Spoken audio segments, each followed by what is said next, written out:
আসসালামু আলাইকুম, স্বাগত সবাইকে স্বপ্নবাজ বাংলার আজকের ভিডিওতে আমরা জগন্নাথ বিশ্ববিদ্যালয়ের ডি ইউনিটের দ্বিতীয় শিফটের প্রশ্ন সমাধান করব। ব্যাকরণ কোন ভাষার শব্দ? আমরা সবাই জানি সংস্কৃত ভাষার শব্দ। কোন বানানগুচ্ছ অশুদ্ধ? এখানে ত্রিভুজ, ধ্বংস এবং মরুদ্যান হচ্ছে অশুদ্ধ। 3. বিপন্ন মানবতার পাশে আমাদের দাঁড়ানো উচিত। রেখাঙ্কিত শব্দটির ব্যাকরণিক শ্রেণী নির্দেশ করো। এটি হচ্ছে অনুসর্গ। হাতভারী বাগধারার অর্থ কি? হাতভারী বাগধারার অর্থ কৃপণ। নীল আকাশ, সবুজ মাঠ, কালো মেঘ, লাল গোলাপ, এগুলো কোন ধরনের বিশেষণ? এগুলো হচ্ছে রূপবাচক বিশেষণ। উপন্যাসে উপস্থাপিত কাহিনীকে কি বলা হয়? এটি বলা হয় হচ্ছে আখ্যান ভাগ। প্রমোদ চৌধুরী সম্পাদিত সবুজ পত্র পত্রিকা কত সালে প্রথম প্রকাশিত হয়? এটি 1914 সালে প্রকাশিত হয়। 18 বছর বয়স। Choose appropriate preposition for the gap. I bumped dash one of my school friends at old town yesterday. এটি হবে হচ্ছে into. Identify the correct meaning of the phrase beat around the bush. এটা হবে হচ্ছে avoid the main point. The word diaspora is related to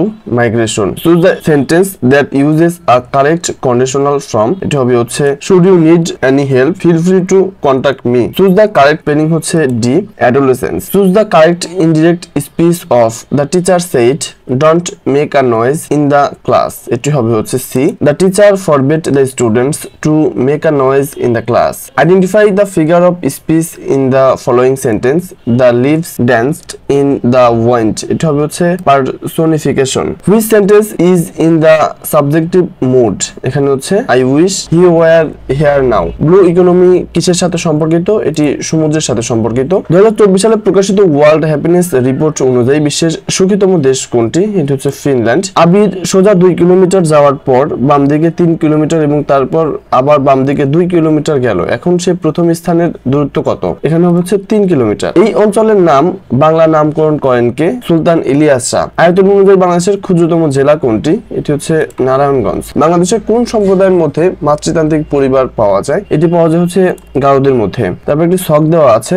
খালি ঘরের সংখ্যাটি কত? খালি ঘরের সংখ্যা হচ্ছে 5। সাব নারী চ্যাম্পিয়নশিপ 2024 এ টানা দ্বিতীয়বারের মতো চ্যাম্পিয়ন হয় কোন দেশ? এটি হয় বাংলাদেশ। ভিডিওটি ভালো লাগলে অবশ্যই চ্যানেলটিকে সাবস্ক্রাইব করে রাখবেন এবং অ্যাডমিশন রিলেটেড সকল ভিডিও এই চ্যানেলে পাবেন। ধন্যবাদ সকলকে।